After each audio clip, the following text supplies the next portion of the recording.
Republic of China. I request protocol to escort His Excellency and invite him to address the Assembly.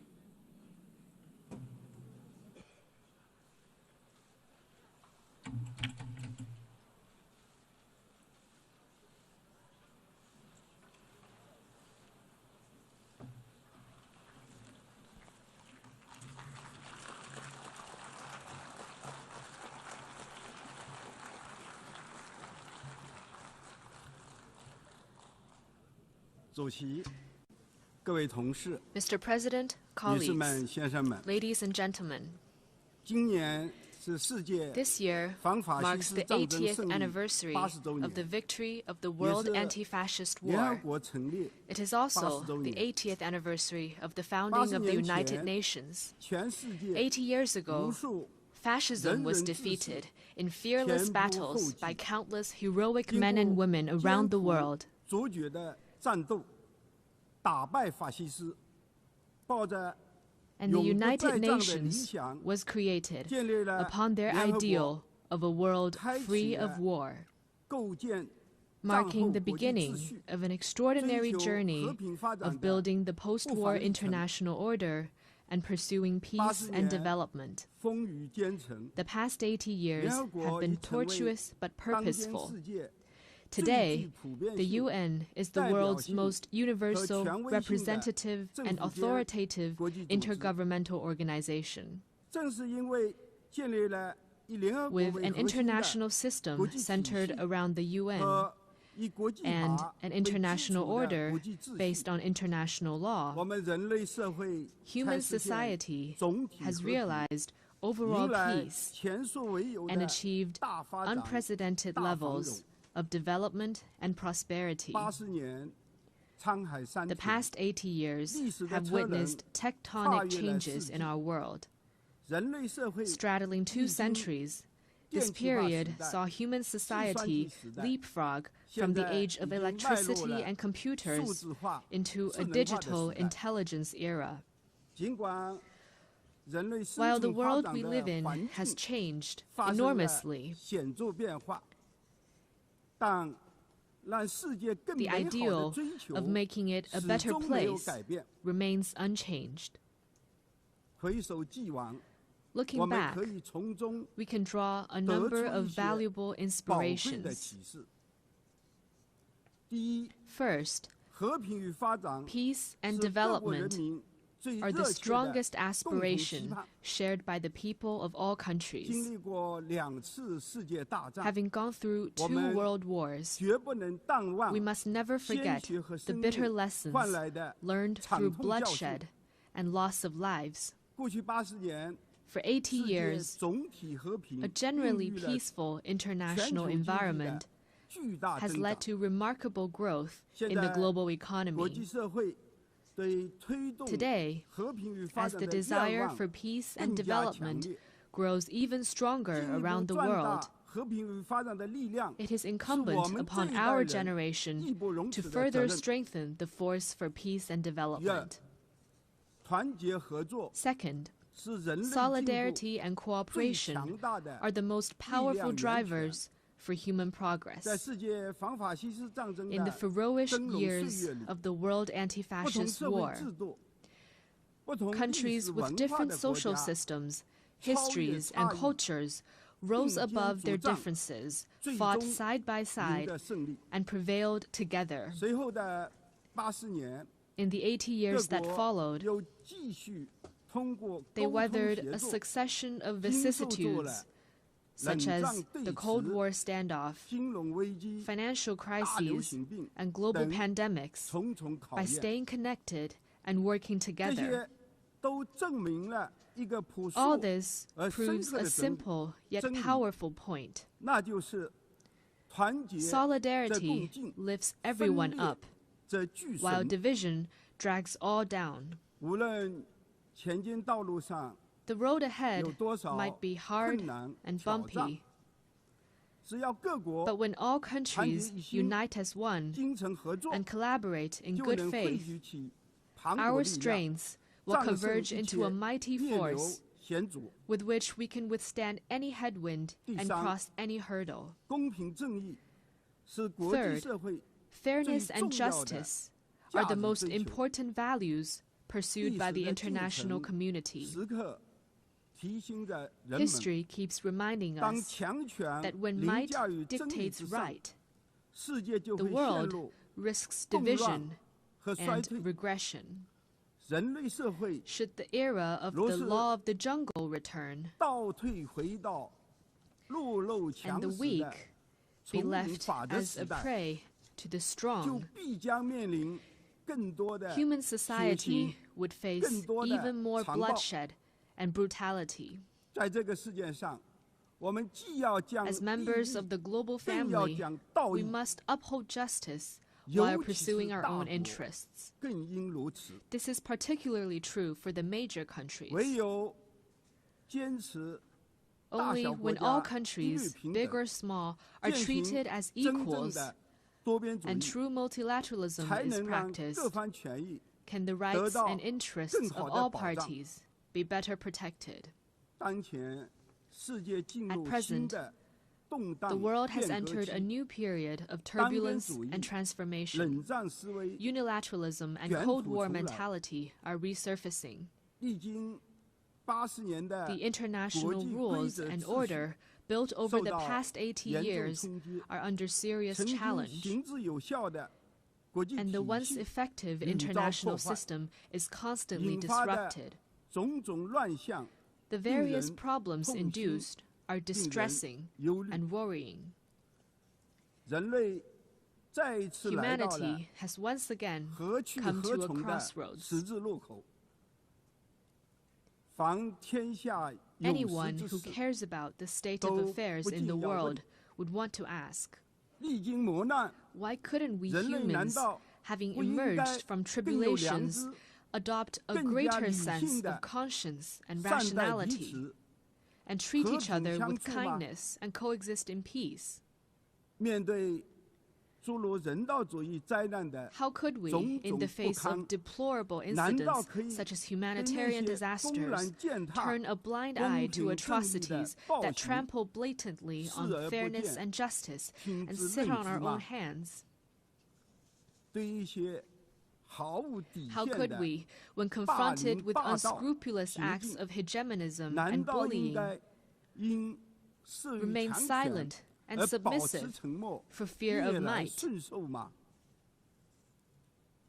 And how could we let the ardent passion and dedication of our forefathers in founding the UN simply fade into the pages of history?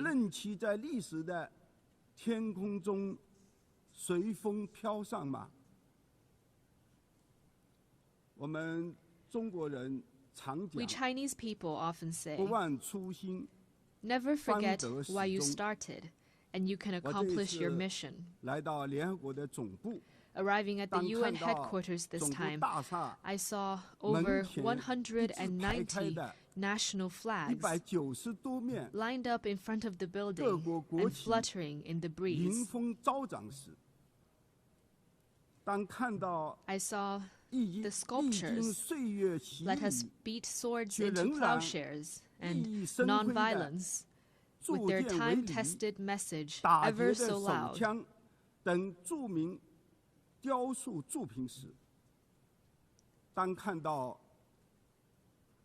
And I saw staff members from different regions, of different races, and with different skin colors, working in collaboration for the common goals of humanity. What I saw got me thinking. Those people, objects, and scenes that embody peace, progress, and development are exactly why we choose to commemorate victory. They are also what inspires us to forge ahead, hand in hand. While we may not be able to go back in time and relive the victory, we can definitely create a better future together.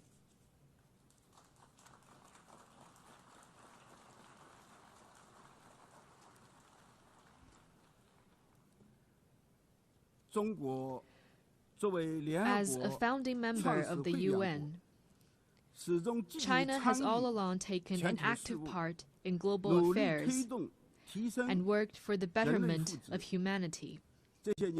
Over the years, President Xi Jinping has put forward the vision of building a community with a shared future for humanity, the Global Development Initiative, the Global Security Initiative, the Global Civilization Initiative, and the Global Governance Initiative, sharing China's wisdom and solution for navigating global transformations and overcoming pressing challenges. In particular, the Global Governance Initiative, proposed at the Shanghai Cooperation Organization Tianjin Summit at the beginning of this month, underscores the principles of adhering to sovereign equality, abiding by international rule of law, practicing multilateralism, advocating the people-centered approach, and focusing on taking real actions. It points the right direction and provides an important pathway for building a more just and equitable global governance system.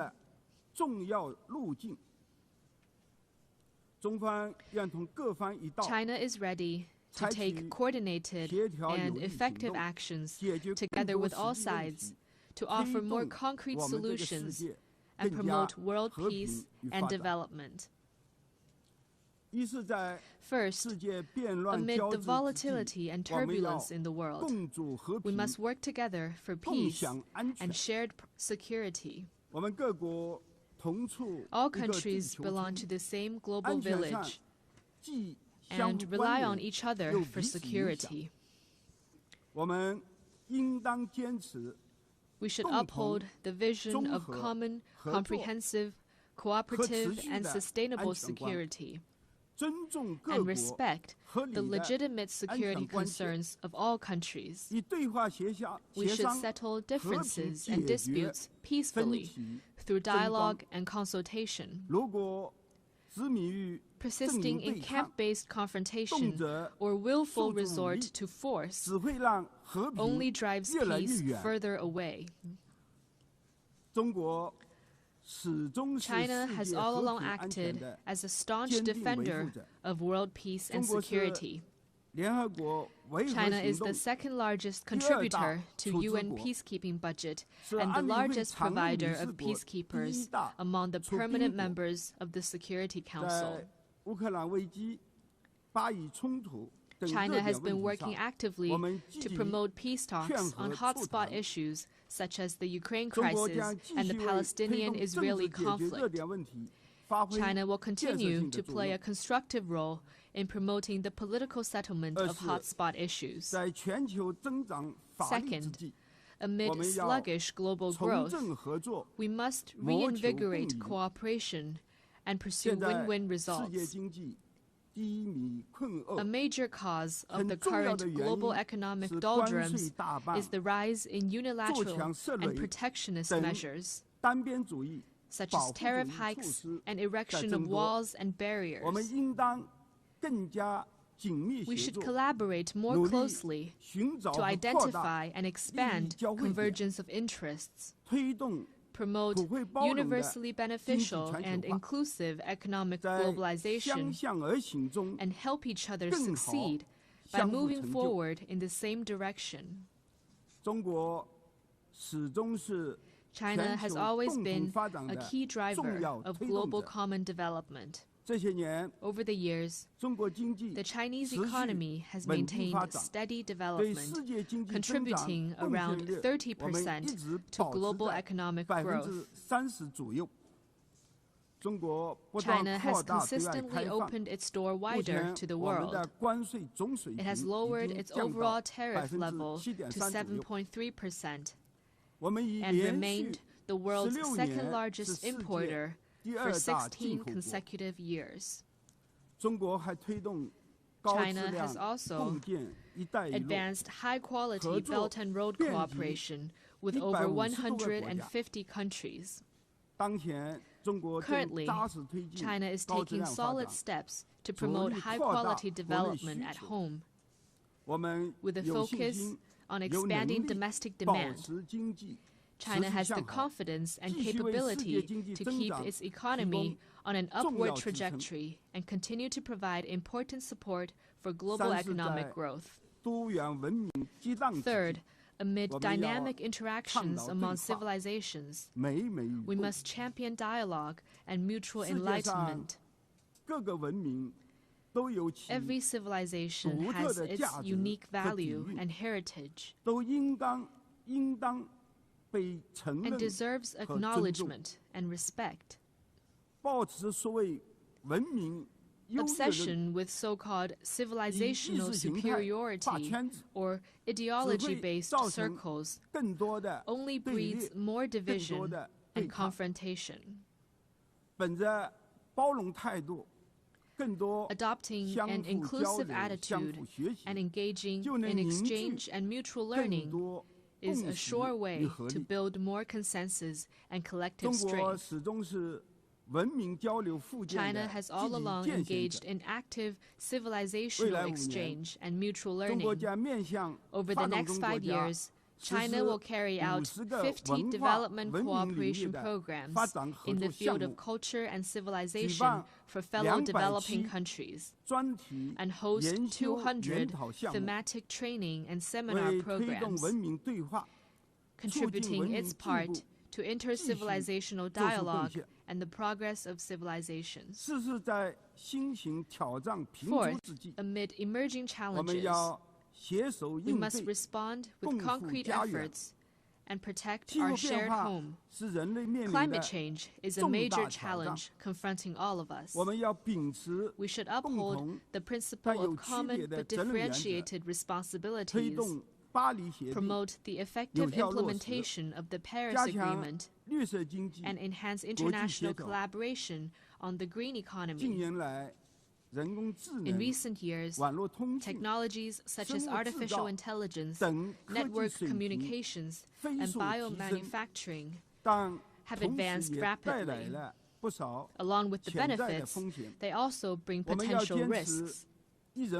We should adhere to the principles of people-centered development, technology for good, and equitable benefits, improve relevant governance rules at a faster pace, and strengthen global governance cooperation, so that technological progress could bring real benefits to humanity in a better way. China has always been a responsible stakeholder in addressing global challenges. Committed to green and low-carbon development, China has established the world's largest and fastest-growing renewable energy system, built the most extensive and complete new energy industrial chain, and announced China's 2035 nationally determined contributions that cover all economic sectors and all greenhouse gases. China has proposed the Global AI Governance Initiative and advocated the establishment of a World AI Cooperation Organization. This time during the 80th session, China will present to the UN the lunar soil samples collected by Chang'e 6 from the far side of the moon.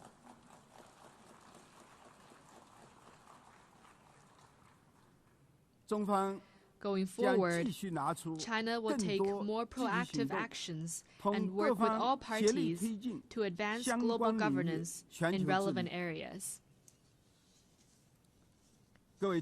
Colleagues, China stands ready to work with all members to uphold the standing and authority of the UN, safeguard the purposes and principles of the UN Charter, support UN reforms to improve its efficiency and capacity to fulfill its mandate, and advocate greater representation and voice of developing countries. China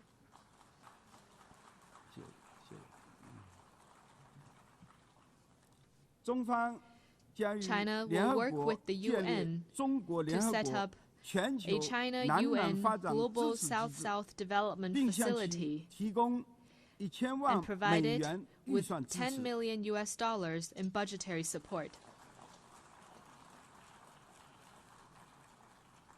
China will also partner with the United Nations Development Program to establish a global center for sustainable development in Shanghai to accelerate the implementation of the UN 2030 Agenda for Sustainable Development. The tide of history surges forward, and the Great Way remains smooth and steadfast. Going forward, China will continue doing its best to contribute to global peace and development. China hopes to work with the rest of the world to uphold the ideals of the UN, carry forward the spirit of multilateralism, actively implement the 4 major global initiatives, advance toward the lofty goal of building a community with a shared future for humanity, and make our world a more harmonious and beautiful place. Thank you.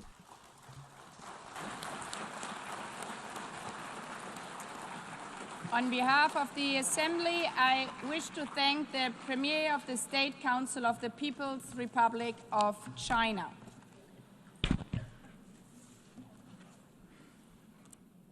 The Assembly will hear an address by His Excellency Ralph Gonsalves, Prime Minister and Minister for National Security, Legal Affairs and Information of St. Vincent and the Grenadines. I request protocol to escort His Excellency and invite him to address the Assembly.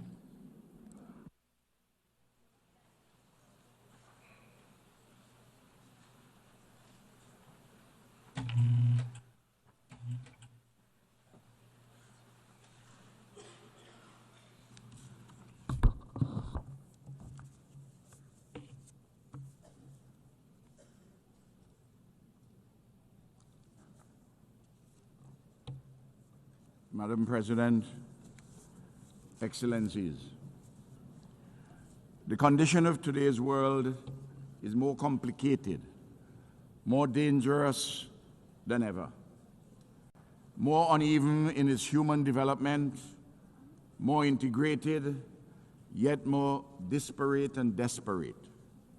At the same time, much progress and advancements have been made by humanity, and there's an enduring hopefulness amidst despair, a persistent sense that a better tomorrow is possible, even as catastrophes loom and dangers lurk. Your Excellencies, big power rivalries interlaced with personal vainglories and hubris are gravely unsettling the world, to the advantage of not one single nation state.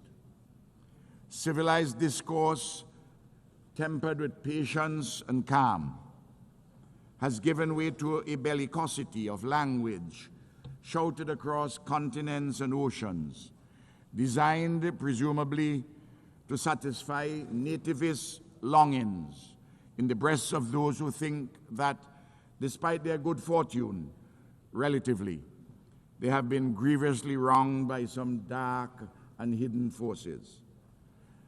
Can none of these persons pause and reflect upon the question posed and answered by all the world's great religions, but in particular through the words of the Hebrew prophet Micah? What does the Lord require of us? To do justly, to love mercy, and to walk humbly with our God. The intractable problems facing humanity cannot be solved by any one nation unilaterally.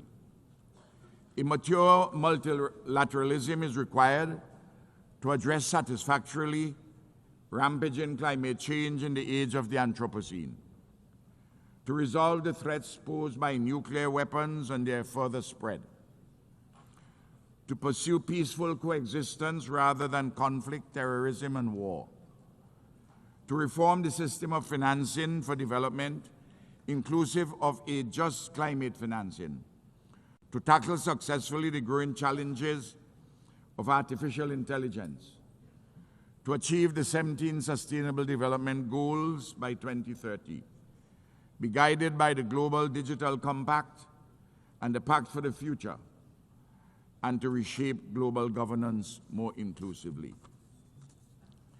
It is thus of the highest importance for this august body, the United Nations, and the overwhelming majority of nation states within it, to continue our efforts to persuade the powerful to act equitably, honorably, and multilaterally, to tackle efficaciously the extant and looming challenges facing the global community.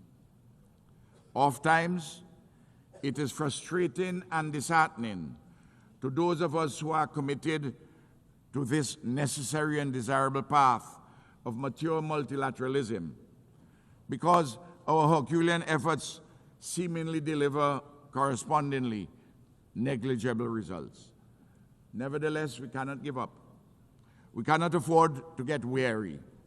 We have no choice but to persist in this ever more urgent multilateral solidarity and cooperation as we pursue the political and economic spaces to make this world a better place for all humanity. Your Excellencies, St. Vincent and the Grenadines, like all countries globally, have been shaped by our history and geography, our nature and neighbors, our extant circumstances, and our dreams for a better future. For example, we carry the benefits and the burdens of our geographic location, near to the greatest economic, military, scientific, and culturally dominant power the world has ever seen. St. Vincent and the Grenadines is where it is. It cannot be lifted up and taken to Vladivostok or the mouth of the Amur River.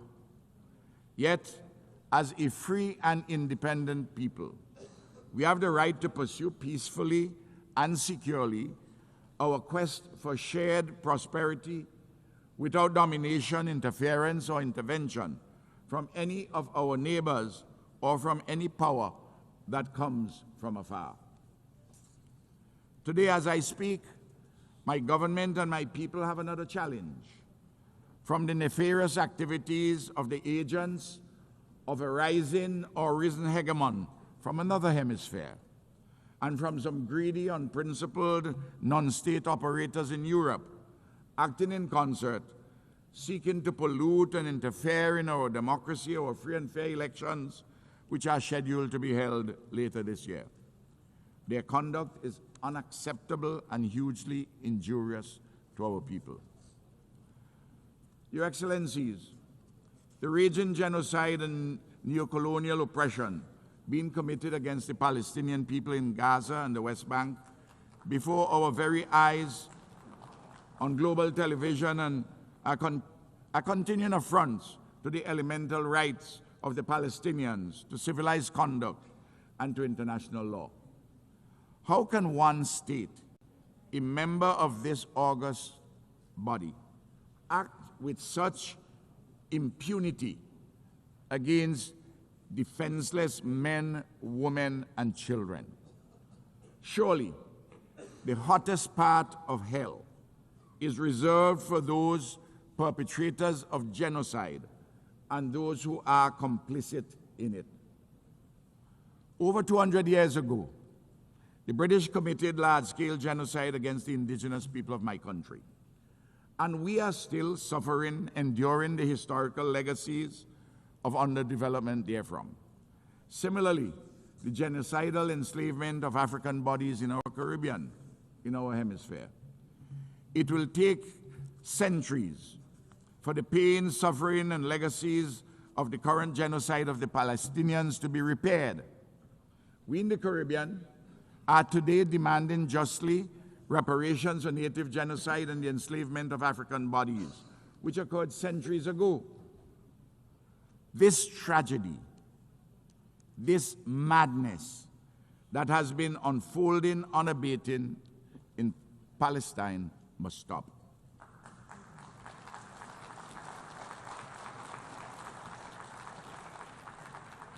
Israel's recent expansion of this war against the Palestinian nation in the state of Qatar is unacceptable. We stand in solidarity with Qatar.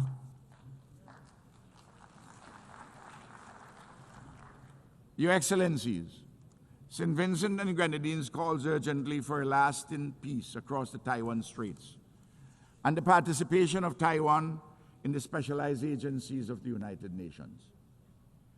It is a continuing absurdity that this country of 23 million people, a functioning democracy with a settled yearning for self-determination, a legitimate institutional expression of the Chinese civilization, with first world living standards, a land of peace and ingenuity, cannot be properly accommodated in the global bodies concerned with health, climate change, civil aviation, policing, and so forth. Similarly, it is long overdue that the fractured relationship between the United States of America and Cuba be made whole in mutual respect, in accordance with international law and consistent with the interests of both neighbors for peace, security, and shared prosperity. St. Vincent and the Grenadines implores the great American nation, and it is a great nation, to listen and act upon the near unanimous advice of this General Assembly, which has repeatedly called for an end to the oppressive, unlawful embargo against Cuba. I am calling for a mature conversation between the United States of America and Cuba. Likewise, the recent ramping up of tensions between the USA and the Bolivarian Republic of Venezuela is most unhelpful to peace and stability in our Caribbean and Latin America.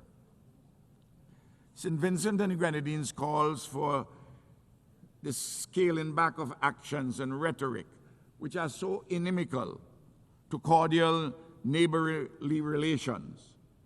In particular, we find the foreign militarization of the waters around Venezuela exceedingly troubling. Repeatedly, the countries of the Caribbean and Latin America have unanimously declared our area a zone of peace. We urge our American friends to abide by this declaration. By all means, let us cooperate in combating drug trafficking and allied transnational criminal activities. But the unilateral militarization is decidedly not the way to go. Also, again, I'm imploring my American and Venezuelan friends to sit down maturely and talk through these problems so that we can have a resolution.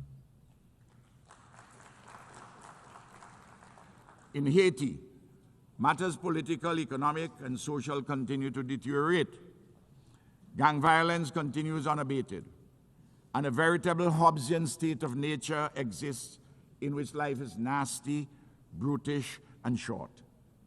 Haiti's political and economic elites have been found wanting, but it is true, too, that the international community with the means to assist has not as yet summoned up the will to do so.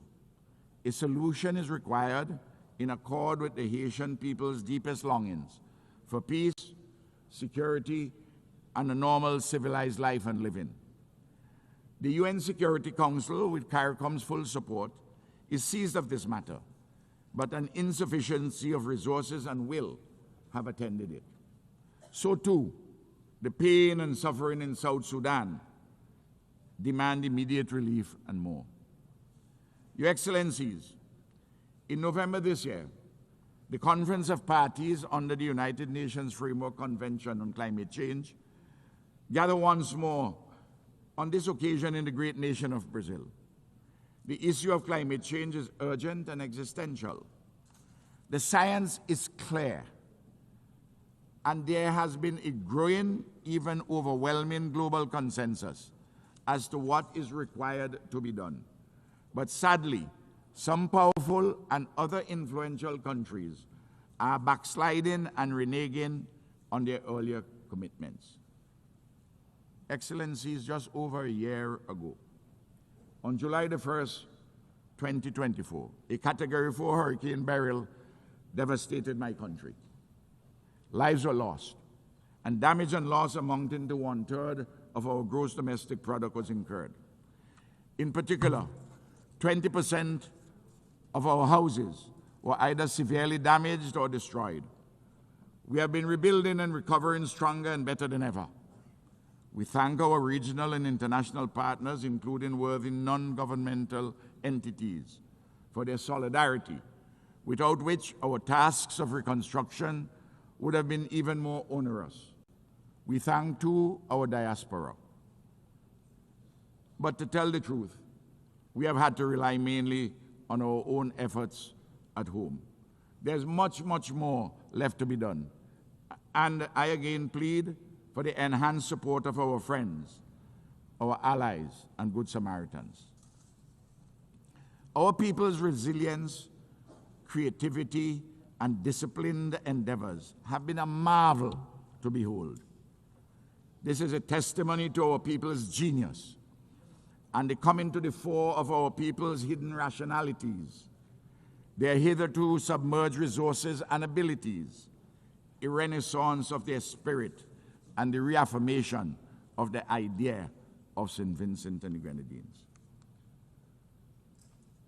Madam President, I concluded 5 reaffirmations for those from the dominant metropoles of the West and the East who may possess the good sense to listen to some friendly advice from a spokesperson from the periphery.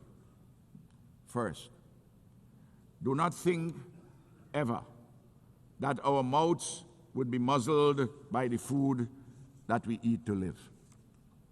Secondly, know it well that while some sleep to dream, the rest of us dream to change the world for the better. Thirdly, we have a voice, and this voice will never be stilled. Fourthly, we are not better than anyone, and no one is better than us.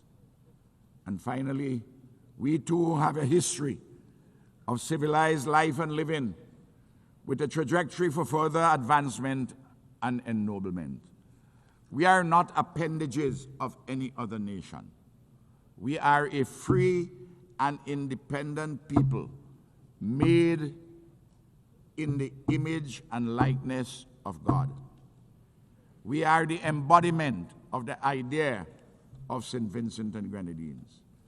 We are friends of all, and we strive for a better world. We are a small nation, demonstrably like other small nations, capable of mighty deeds. Excellencies, we are small states, but we have an important role to play in global affairs to the betterment of all. Imperial giants and hegemons, whether from the West or the East, must not hold us back. Together, we have an obligation not to desecrate our future. Thank you. I'm obliged.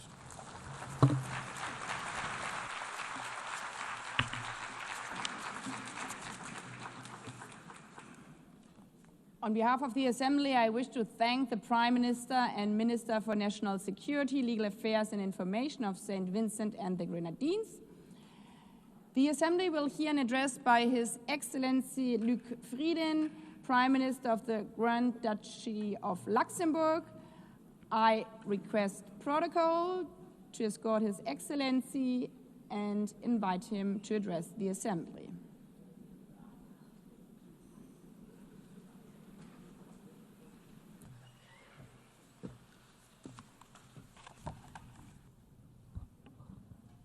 Madam President, Secretary General, the Second World War was the deadliest conflict in history. It took the combined efforts of 50 nations to resist the Axis powers and end their seemingly unstoppable campaign of conquest and subjugation. But in the course of their struggle, Allied countries, including my own, found a second even bigger purpose. They would end the war, and they would seek to end war itself. They were driven by a dream of a world in which conflict is replaced by cooperation, oppression by freedom, and misery by prosperity. They were driven by hope, not fear, unwavering in their belief that the world could be changed for the better. A world of peace in which war would be prevented not just for their generation, but for all those to come after them. A world of justice in which the relations between the nations would be governed not by force, but by law. A world of freedom in which people do not face oppression, but enjoy fundamental rights without distinction as to race, sex, language, or religion. These ideals go hand in hand.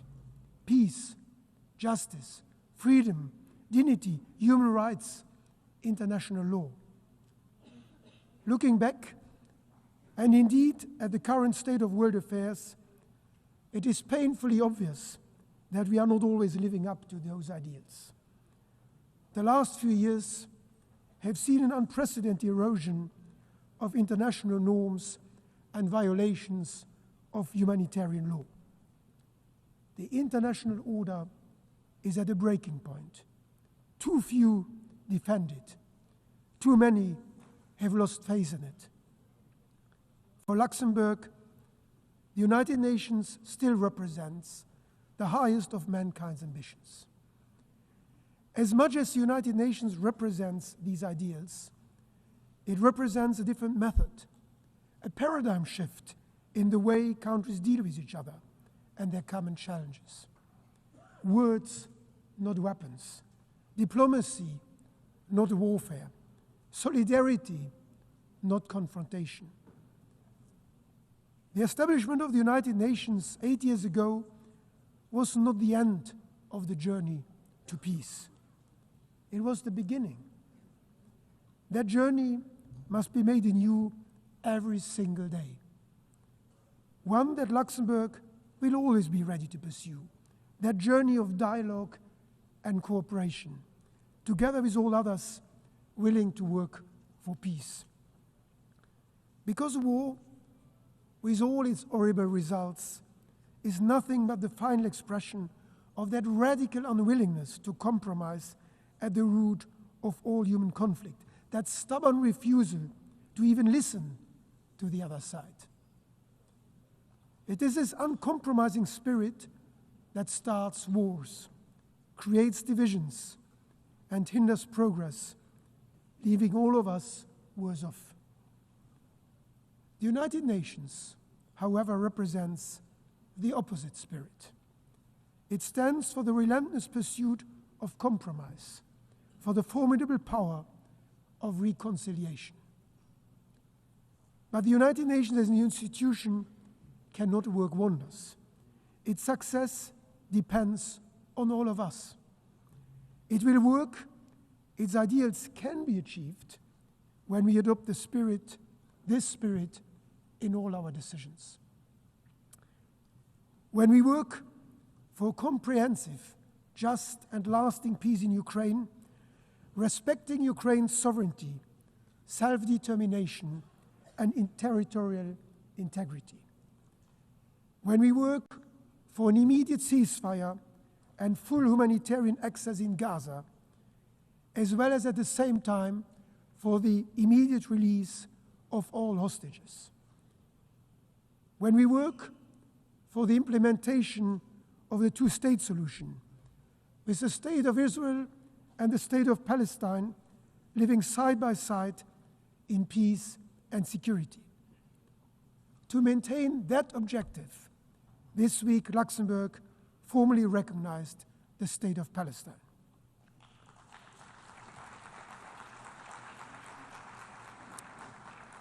When we work to ensure equal rights, to educate all children, to eradicate hunger and disease, and to protect our cultural heritage.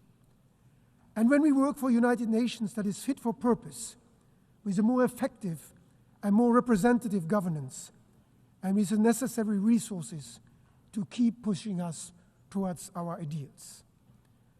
Luxembourg will be a reliable partner in all these efforts, because we know the value of a stable, multilateral world order.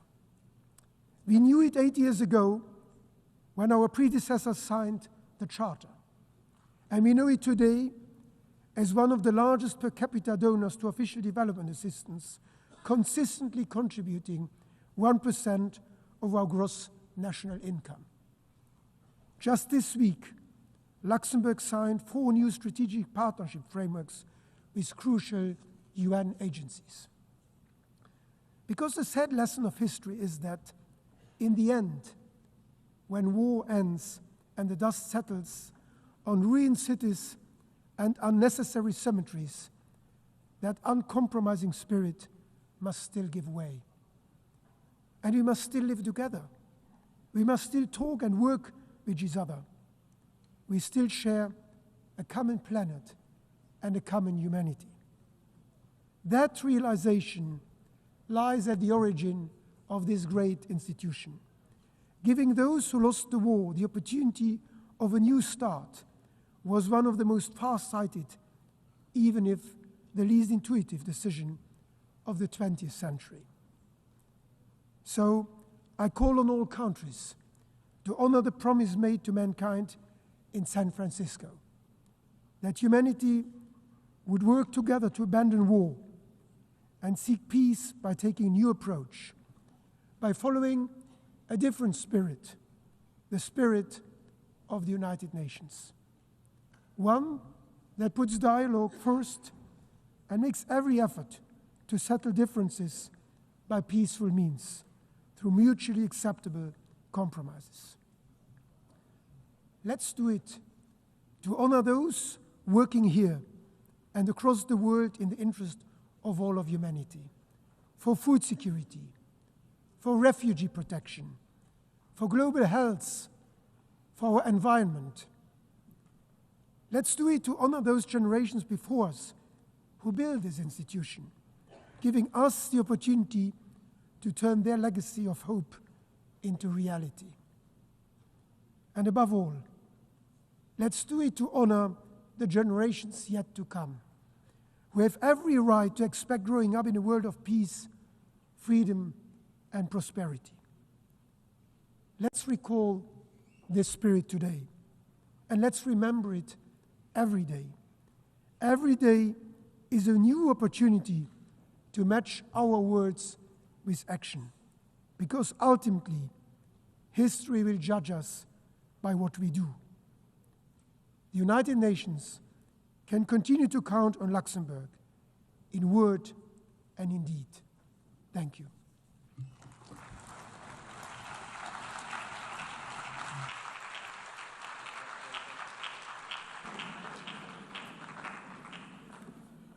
On behalf of the Assembly, I wish to thank the Prime Minister of Grand Duchy of Luxembourg.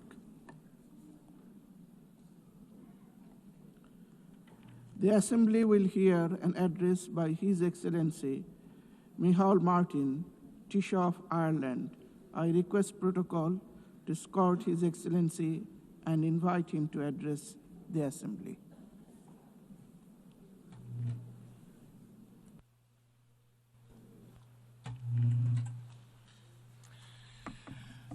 President of the General Assembly, distinguished heads of state and government, Secretary General, Excellencies, friends. It is important to remember what brings us together every year. 80 years ago, the world was emerging from the most savage conflict in our history. 80 million people lay dead. A deliberate industrial-scale genocide aimed at obliterating Europe's Jewish population saw 6 million people murdered, a monstrous crime that remains unsurpassed in human history.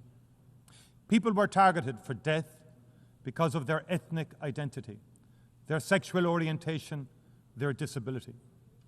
Cities were laid waste, throttled by siege, firebombed into oblivion, or pulverized by the first and only use of atomic weapons in war.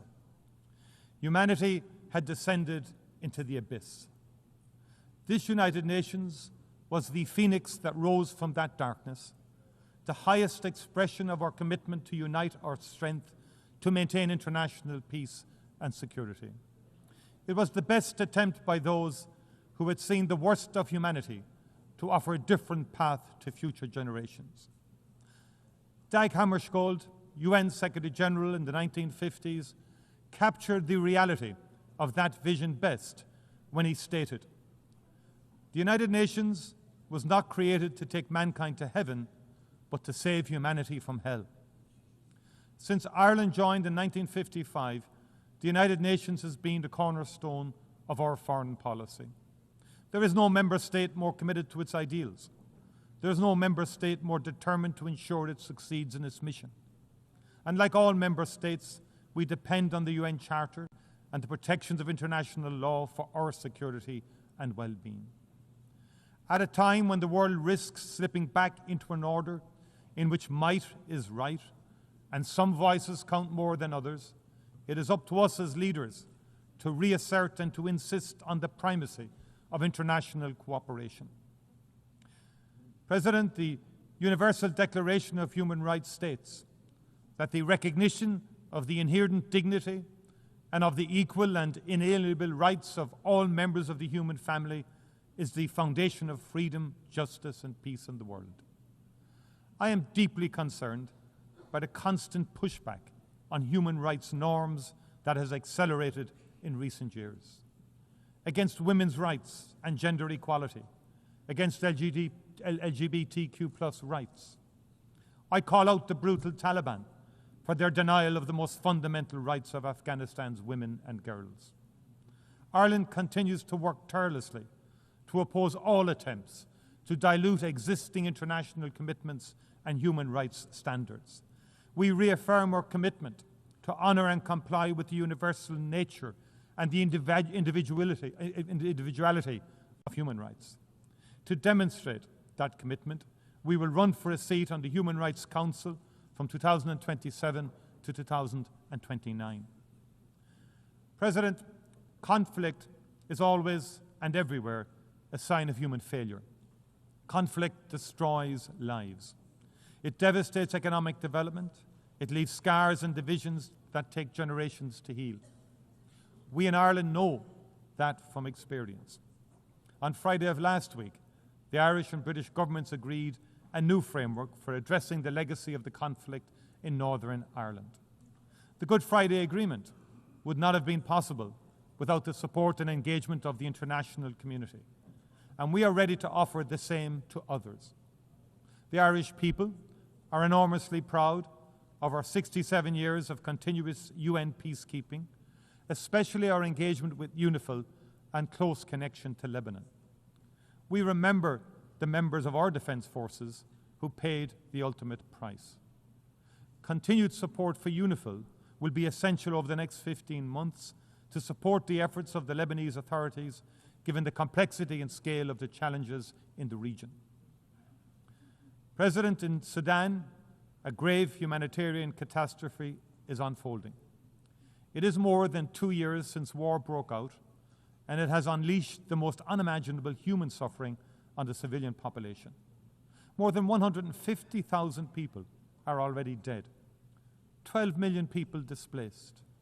Vicious sexual violence against women and children. Famine declared throughout the country. The world has failed Sudan. To our collective shame, we have not given this most destructive of wars the same focus and attention as conflict in other parts of the world. But a child in Sudan has the same value, the same right to life and a peaceful childhood as a child born anywhere else in the world. The conflict in Sudan is a human catastrophe that risks wider stability in the region. It must be stopped. And Ireland fully supports the work of the Secretary-General's personal envoy for Sudan, Madame Ramtane Lama Madama, to achieve a negotiated ceasefire, an immediate humanitarian response, and a durable peace. The perpetrators of war crimes in Sudan must be held to account. The jurisdiction of the International Criminal Court should be extended to all of Sudan. 80 years ago, Europe had more reason than most to say never again. Yet today, brutal and bloody war has returned to European soil. In February 2022, Russia, a founding member of the United Nations and a permanent member of its Security Council, launched a full-scale illegal invasion of Ukraine in defiance of international law, in defiance of the UN Charter. It has prosecuted the war with a willful and reckless indifference to its human consequences. Tens of thousands of Ukrainians have been killed and maimed. Millions have been forced to flee their homeland. Millions more internally displaced. Russia has deliberately and cynically targeted civilians and civilian infrastructure. It has caused immense environmental devastation. Cities such as Mariupol, Kharkiv, and Bakhmut have been bombed to rubble. Prisoners have been mistreated, children abducted. President Putin has thumbed his nose at every attempt to bring about a ceasefire and negotiations, including those led by President Trump. There are no signs whatsoever that he is ready for peace. He has refused to meet President Zelensky. He has again intensified Russia's attacks on civilians and civilian infrastructure in Ukraine. He has sought to test the resolve of Ukraine's neighbours, sending drones into Polish and Romanian airspace. He should know that it will not work. He should appreciate how strong the people of Ukraine are and how unbreakable their resolve to defend their country and its independence. And those of us proud to be part of the coalition of the willing in support of Ukraine will stand with them, shoulder to shoulder, for as long as it takes. If Russia chooses not to come to the table, the world must increase economic and political pressure on it until it does. With our European Union and international partners, we will strengthen and tighten our sanctions. And we will also work to increase support for Ukraine. We will put in place the security guarantees that Ukraine needs to underpin any future peace agreement. Ireland strongly believes that Ukraine is part of the European family and that its future lies within the European Union. We will continue to work with our EU partners to ensure its journey towards membership advances as quickly as possible. President, I come now to Gaza, a catastrophe of the most monumental and consequential kind. It is not possible to describe the scale of the physical and psychological suffering endured by the Palestinian people for 2 long and brutal years. Ireland stands in full solidarity with them. We acknowledge those who have worked in the most unimaginably difficult circumstances to preserve and sustain life, to treat the injured, to prevent the displacement and destruction of a people and their rich and irreplaceable cultural heritage. At the heart of this vital effort have been UN agencies and workers, most especially UNRWA. And we remember those among them who have lost their lives. And we pay tribute to the extraordinary bravery of the medics. We honour the journalists who have worked tirelessly and without regard to their own safety to ensure that nobody can ever say, "We did not know." What is happening in Gaza cannot be justified or defended. It is an affront to human dignity and decency. It is an abandonment of all norms, all international rules and law. We are witnessing hunger being used as an instrument of war. Babies starving to death while aid rots at the border. People shot while desperately seeking food for their families. The deliberate targeting and destruction of schools, hospitals, mosques, cultural institutions. The killing of doctors, aid workers, journalists. Dislocation and displacement over and over. We are all witnesses to the immense wrath of one of the world's most modern and best-equipped armies brought to bear on a trapped and defenseless civilian population. Last week, the Independent International Commission on the Occupied Territories called it out for what it is. Having examined carefully Israel's conduct of the war since 2023, as well as the actions and statements of senior Israeli military and political figures, it concluded that Israel is responsible for the commission of genocide in Gaza. Genocide. the gravest of crimes in international law. All signatories of the Convention on Genocide are obliged to act to prevent and to punish it. We cannot say we were not aware. In January of last year, the ICJ put all states on notice of the plausibility of the State of Israel committing genocide in its military operations in Gaza. And the court has been clear. Where state parties are able to contribute to the prevention of genocide, they are obliged to employ all means reasonably available to them so as to prevent genocide as far as possible. As Navi Pilar, chair of the Independent Commission, said last week, the prevention of genocide is not a matter of discretion of states. It is a legal and moral obligation, and it admits no delay. All members of this United Nations must reflect on what more they can do. And I especially call on those who have influence to use it urgently to maximum effect. I call on those who have provided and who continue to provide Israel with the means necessary to prosecute its war to reflect carefully on the implications of their actions and the consequences for the Palestinian people. There cannot be business as usual in the face of genocide. As Navi Pilar has made clear, to do nothing is not neutrality, it is complicity. Ireland has intervened in the South African case at the ICJ. We have recognized the state of Palestine. We are legislating against the import of goods from the occupied territories. We will act to prevent those members of the government of Israel who have been instrumental in fomenting the unfolding disaster in Gaza from entering our country. We will continue to work with like-minded partners across the world to bring this human catastrophe to an end. There must be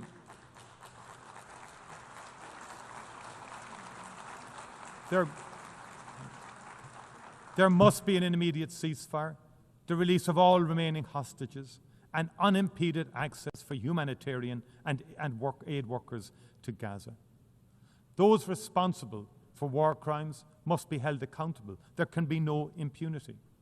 We also need to hold to account those responsible for the attack on Israel of the 7th of October 2023. That too was a monstrous war crime.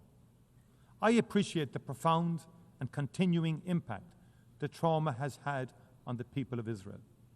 Hamas, not the Palestinian people, were responsible. Hamas must answer for its crimes. Hamas can have no role in the future governance in Palestine.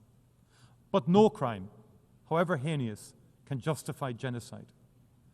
We also need to recognize the crimes being perpetrated in the West Bank, the scale and pace of appropriation of Palestinian land by illegal Israeli settlers, the open backing this receives from the Israeli government, the harassment, imprisonment and abuse of the Palestinian population, the withholding of tax revenues from the Palestinian Authority.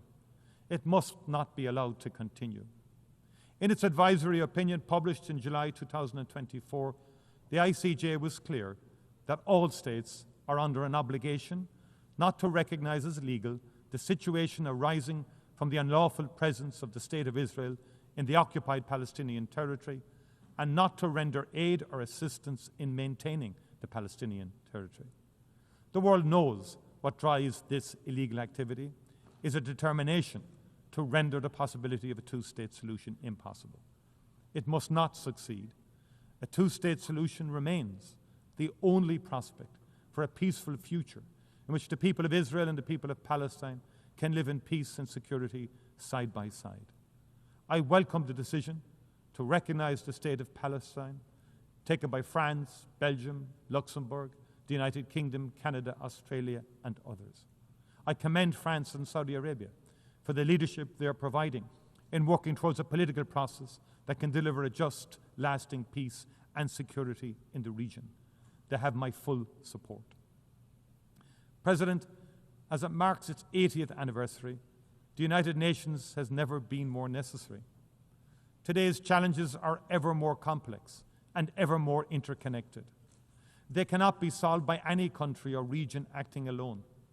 The threat to the future of our planet and the wonder of its biodiversity, the need for development, leaving nobody behind, the health and well-being of our people, the protection of our shared cultural heritage in all its magnificent diversity, the stability of our economies and our ability to trade fairly, the immense opportunity of the digital revolution, but also the potential consequences for our shared humanity. The United Nations is not perfect, and it needs to reform to reflect a very different world. I pay warm tribute to the role that Antonio Guterres has played as Secretary General during his term in office in that regard. The UN continues to represent the best of humanity. If it falters, it is not because it is no longer relevant, it is because we as leaders have let it down.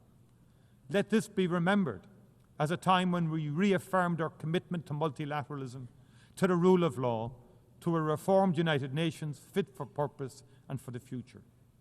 As we did in the Charter, let us seek to save this and future generations from war. Let us reaffirm our faith in fundamental human rights, the dignity and worth of each human person. Let us work to establish conditions in which justice and respect for international law can be maintained. And as we pledged in the Charter, let us never cease to promote social progress and better standards of life for all in ever larger freedom. Thank you very, very much indeed. Thank you.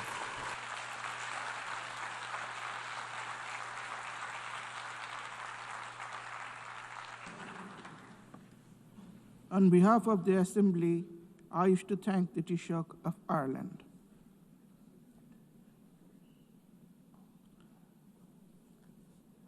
The Assembly will now hear an address by His Excellency Muhammad Yunus, Chief Advisor of the Interim Government of the People's Republic of Bangladesh. I request protocol to please escort His Excellency and invite him to address the Assembly.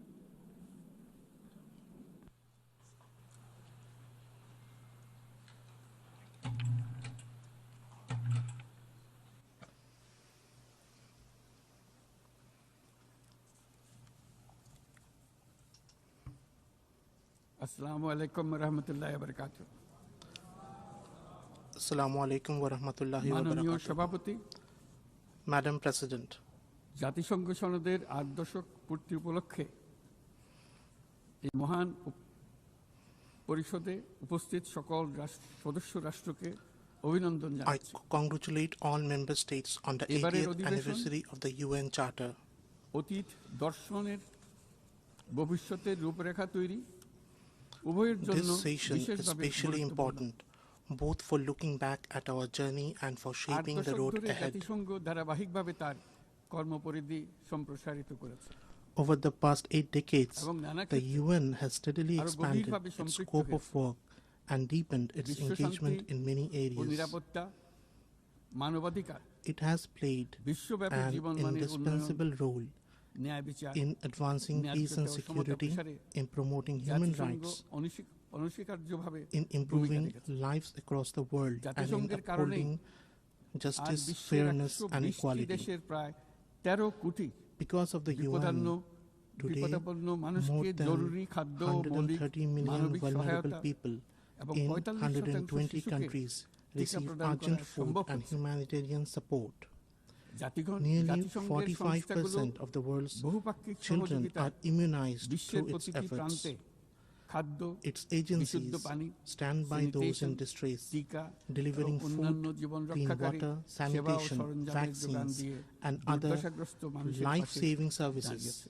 in every corner of the world. পাশাপাশি গত কয়েক দশকে At the same আন্তঃরাষ্ট্রীয় time, সংঘাত নিরসন we have also এবং বহু witnessed বিশ্ব the বৈশ্বিক limitations challenge of the UN মোকাবেলায় in জাতিসংঘের resolving সীমাবদ্ধতাও conflicts আমরা between প্রত্যক্ষ করেছি। states and in confronting তবুও major global challenges.